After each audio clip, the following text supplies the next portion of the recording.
The whole reason I got into ultra running was just to see what I could do. Welcome back to Flagstaff Bound, a special Cocodona 250 series brought to you by Distance to Empty podcast and Aravaipa Running. I am Kevin Goldberg, host of the Distance to Empty podcast, where we dive deep into 200 plus mile races, just like Cocodona 250.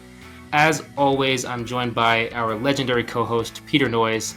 Today, we're excited to be joined by one of the most consistent and respected names in the 200 plus mile distance.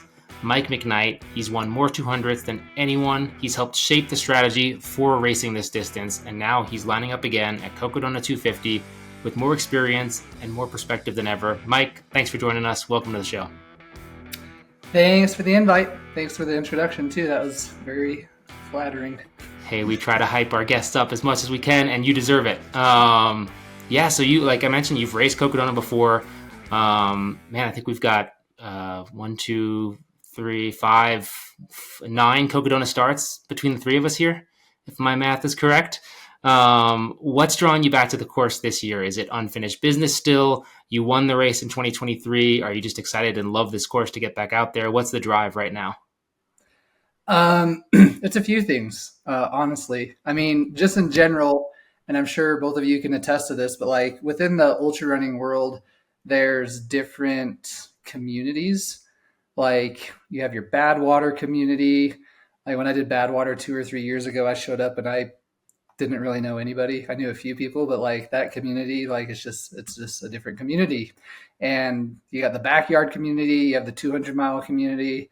But even within the 200-mile community, I think Cocodona is just kind of its own special community within the 200-mile community. So I just love going back to see all my friends. That's a big one. Hanging out in Flagstaff. Me and my wife usually get an Airbnb and just hang out for the whole week once I finish. So it's hard for me to pass up on that.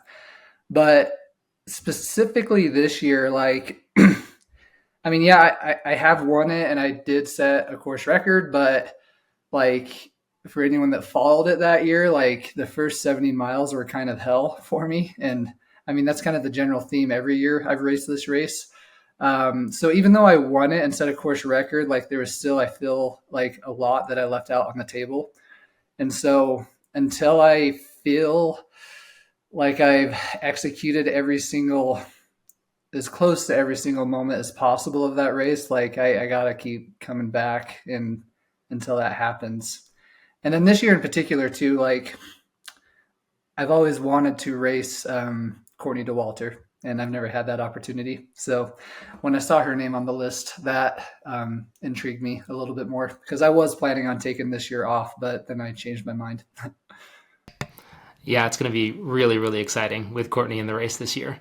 And I think the year you won it in 2023, the year of the comeback when you were coined the Dark McKnight, I remember we had gotten into Sedona at the same time. I'm pretty sure maybe I got there a minute before you. And then I saw Ben and your wife there and you rolled in. And it was, seeing it from within the race, seeing how far ahead I was of you, the day before, it blew my mind that, then at mile 160, you were passing me and ended up putting, 6-7 hours on me from that point. And that comeback was wild, but I think a lot of the same reasons keep drawing me back to the race is okay, what are the levers I can pull to get the time, to perform a little better within myself. So I think that's super cool. Awesome.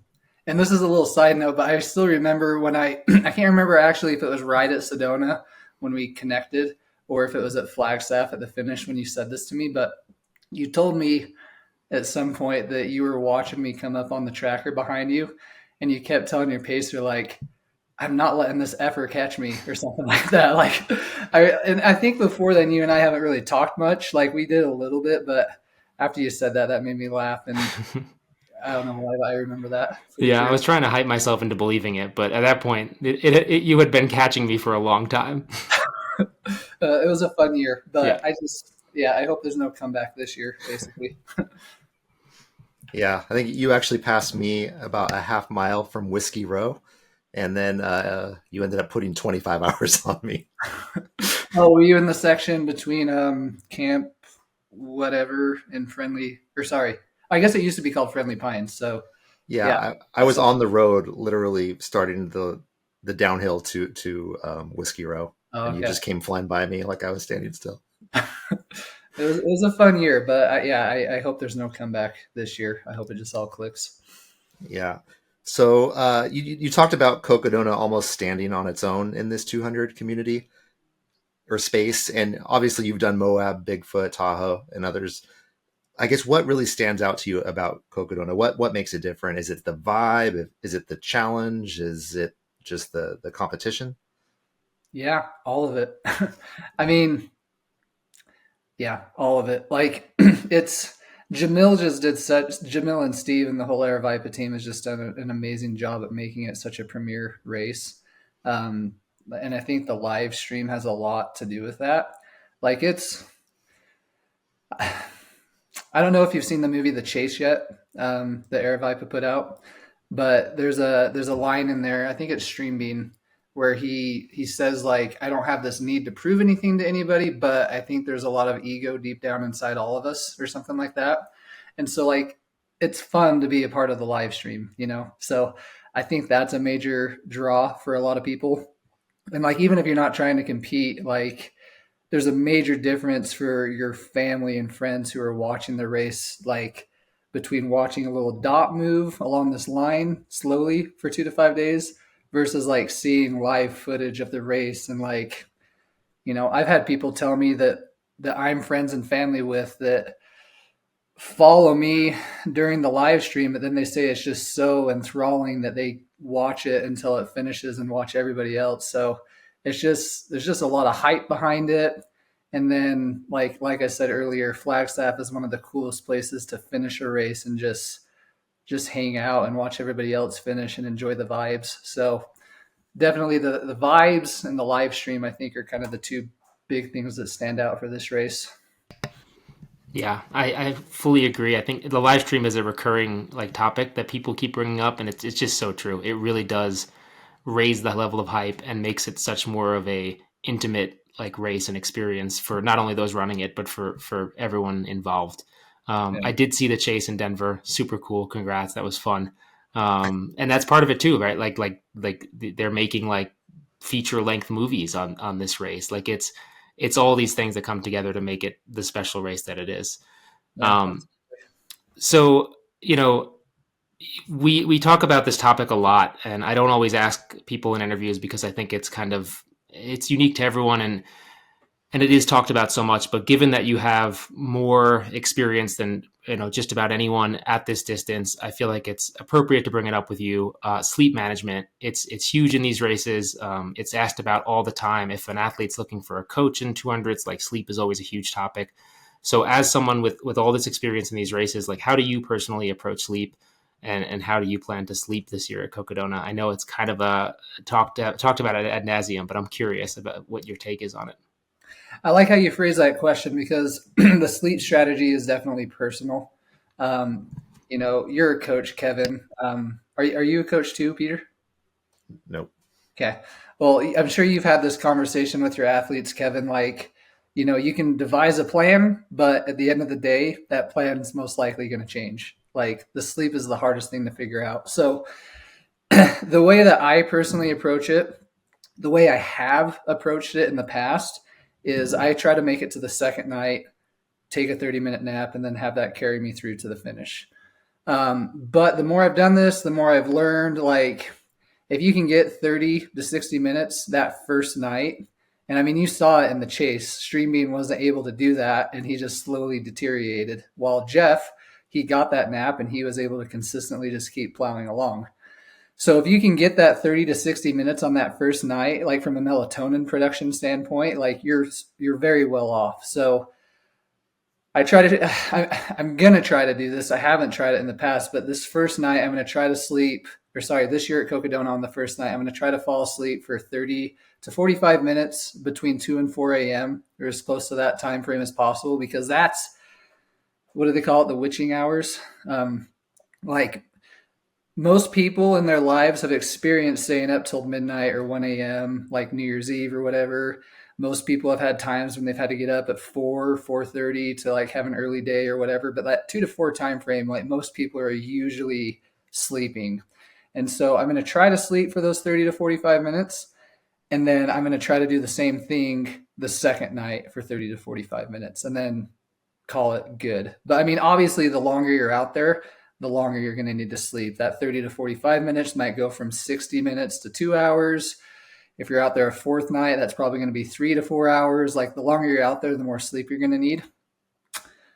And then one other thing I'm going to try, I don't know if either of you have experienced this before, but you lay down, you plan to sleep, and then you just lay there wide awake and you can't sleep. Yeah. That's all I do ever, Mike. Okay. Do you usually just ride it out for the full whatever you're planning, or do you just kind of give up and get up and go? For someone who's done so many of these, I've had such a crap time sleeping. I've tried both ways.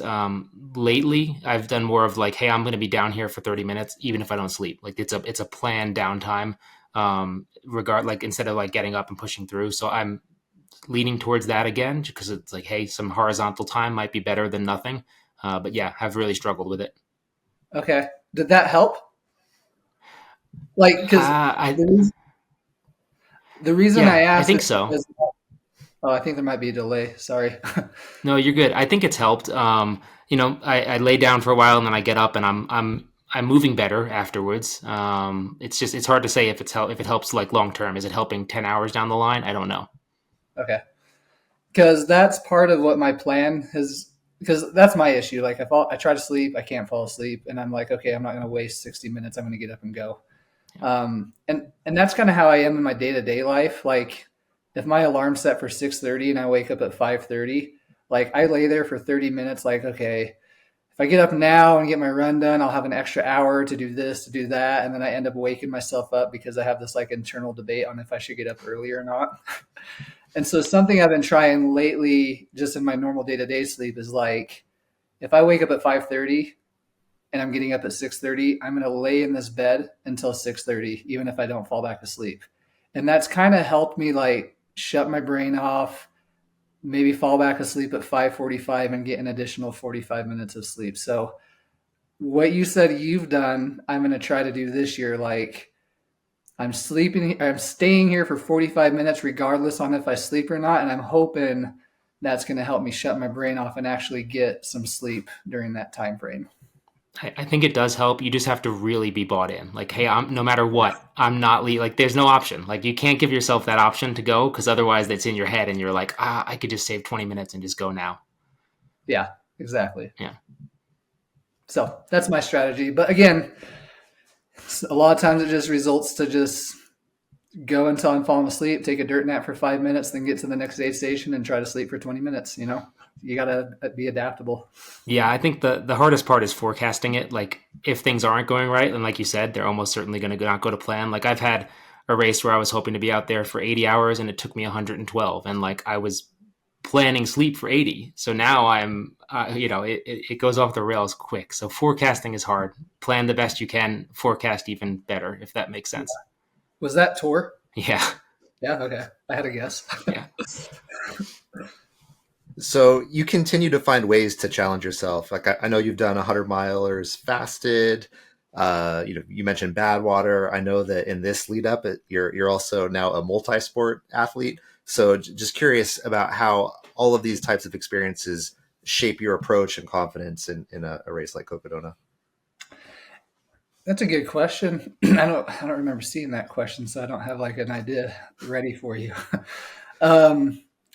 So yeah, I mean, the whole reason I got into ultra running was just to like see what I could do. You have like the people out there that like to pick apart things and question things. I had people make comments like I did those fasted runs because I'm not competitive and I'm trying to like give myself I didn't podium on this. That's because I didn't have any calories. So it's like trying to make it more difficult for myself because I'm not a competitive person or whatever. But I mean, the reality is like, I do like just trying, like I get bored easily.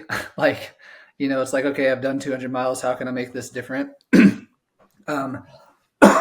Excuse me. So yeah, I mean, I am trying 2 different sports right now. And one of those sports is completely different from what I'm used to. And it's been kind of fun just to like see like, that I can excel at that sport if I actually put my mind to it. But like in terms of getting ready for Cocodona, it just really, really excites me because like it's adding a whole new element to getting ready for it. Like it's adding a whole new unknown. Like it's so different from what I've done in the past, and that excites me. Like another line in the chase is when Michael Versteeg was like, running is not just something that I do just to do it. Like it's got to be a means to connect with the world. It's got to be a means to exploration. And for me, it's kind of the same thing. Like if I'm just doing the same thing over and over, I do get bored. And so this is just a way to shake it up and be like, is this strategy going to help me at Cocodona, or is it going to completely like F everything up and I'm going to have the worst race of my life? Like that just kind of excites me trying to figure that out. Yeah, that's pretty cool. And I mean, these sort of multi-sport hybrid athletes, high rocks type stuff, like I work at Training Peaks and I'm seeing it like absolutely blow up right now. So there's definitely the appeal is there to the masses. Like it's not, I think it's here to stay, I guess is what I'm trying to say. Yeah, it's only getting bigger. It's crazy. Yeah. So Mike, we've been asking a sort of a set of closing questions to every guest. It's fun when the person has run Cocodona several times, like you have, because their answers are more variable because they're familiar with the course. So this year, 2025, what section of the course are you most looking forward to? The first section, because I am ready to like nail it in a good way. Usually that section freaks me out, and usually I'm just dreading that first climb to Lane Mountain, but this year I'm like excited to go after it and hopefully figure it out. And what about the section that you're least looking forward to? No matter how many times I've run it, the section I hate the absolute worst is from Iron King to the climb of Mingus Mountain. I hate those cow fields. Like I hate trying to figure out where the flags are at night. Like that section just sucks. It's so frustrating. Like your brain is telling you can move well in like through it, but your body is like, I can't move well through this. And it's just like that disconnect is so frustrating. You're trying not to like roll your ankle, and you're looking at your watch saying the flag should be right here, but it's 50 feet that way. Like it sucks.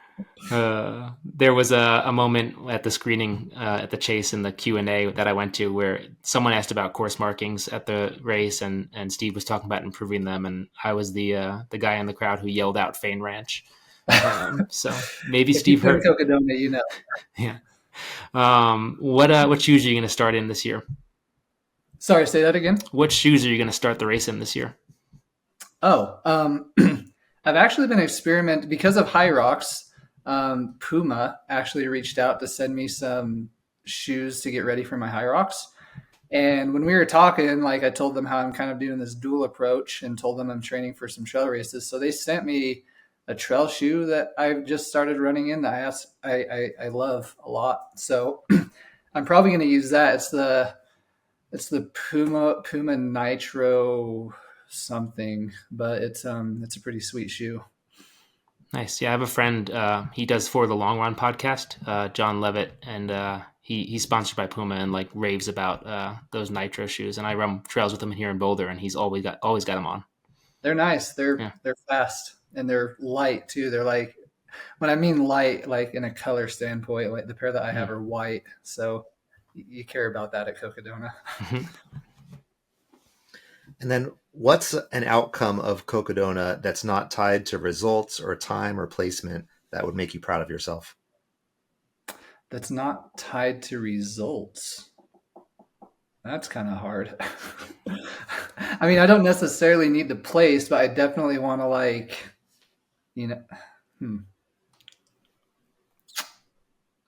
It's a good question. I mean, I don't know. This might not be the answer that you're looking for, and it might be tied to result, but I just gotta have the race that I feel like everything clicked for me. And, that's kind of tied to results because I know I can do a certain time there and I do want to hit that time. When it comes to placement, like if I get that time and I'm like 10th place, like I won't care. Like if everything just clicks for me, I have a good first day. I guess as I'm saying this, the one result I want to have is I don't want to have stomach issues because that's been 4 out of 4 for me in terms of failures. So if I can get to the finish without any stomach issues, I'll be very happy. Nice. All right, last question we've got for you. We asked ChatGPT how many steps you're likely to take from Black Canyon City all the way up to Flagstaff along the Cocodona 250 course. We've gotten quite a range of answers, or guesses, I should say. What's your guess, Mike? Oh, so, I mean, if I'm walking, I'm getting like 2,000 steps per mile. Obviously, you're running a little bit. Let's just average it out. So I'll say 500,000. Nailed it. Really? Yeah. We've been saying 500,000 steps to Flagstaff. The range it gives you is 350 to 500,000. So absolutely nailed it. Nice job. Good math.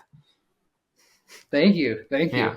We've had some 6 million, some people said.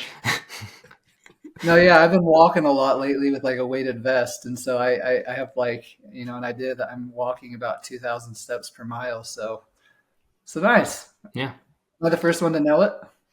We've had some that have been pretty close, but you're in a small group. Oh, okay. Sweet. Yeah. Most have been, they're all over the place, but most people go high. So it's like, hey, you don't have to take that many steps. You're good. Just 500,000 steps and you're there. Well, I almost said 5,000, but then I realized that math was completely wrong. No, 5,000 won't even get you to the first aid station. No, it won't. Awesome. Mike, thanks so much for joining us. Remember, Cocodona 250 will kick off Monday, May 5th at 5 a.m. Pacific time. You'll be able to catch all the action live on the Mountain Outpost YouTube channel. The team over at Aravaipa Running will bring nonstop coverage around the clock. Hopefully we're bringing back Aravaipa after dark, so there will literally be live stream coverage like 20 to 24 hours a day. There'll be more content, behind the scenes stuff on Cocodona 250's social media channels. If you are enjoying this series, Flagstaff Bound, it is brought to you by Peter and myself, the Distance to Empty podcast. We talk ad nauseum about 200 plus mile races every week. Check us out wherever you listen to podcasts. Mike, where can people follow along with you this year? Just on Instagram. Mike J McKnight is my Instagram. Awesome. Well, I can't wait to see you out there. Thanks so much for joining us. Thanks for the invite. Appreciate it.